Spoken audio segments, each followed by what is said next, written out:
Striking teachers want to have their voices heard. Today, a group of teachers held a press conference because they say they want to address claims they're being bullied by their unions. They also want to talk about what their main motivation for going on strike actually is. We're foregoing our wages and entering into scary, uncharted territory because we are terrified by what's happening to public education in Ontario. Teachers from Ontario's English Catholic and public elementary and high schools calling a news conference without their union's knowledge because they say they want a chance to speak about the strike and cuts to education as frontline workers alone. The message that we keep hearing from the government that we're being bullied, that we don't support our leadership, that we're doing this because we're being told to, starts to feel offensive. Education is a right. We will not give up the fight. The teachers say their main motivation for going on strike is the cuts to education, including the increase to class sizes and planned e-learning.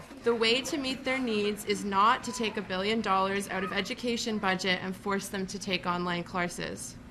Students, parents, support staff, and all education workers are united in opposing this government's harmful, short-sighted policy. The education workers say they haven't been given much of a voice and say they want to be clear that they stand behind their union leaders and their continued efforts at the bargaining table. We're choosing to do this. No one is forcing or bullying us. We went and voted. We gave our leaders a very, very strong strike mandate because we see the impacts of the cuts to education in our own classrooms. Contract talks between Ontario's public elementary teachers and the province has entered a second day.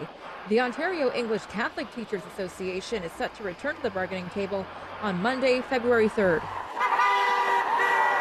Right now, the unions say they will be holding province-wide strikes once a week if a deal isn't reached by Friday. We did reach out to the provincial government. They say they'll not be commenting on the teachers' press conference at this time. Melissa Nakavali, City News.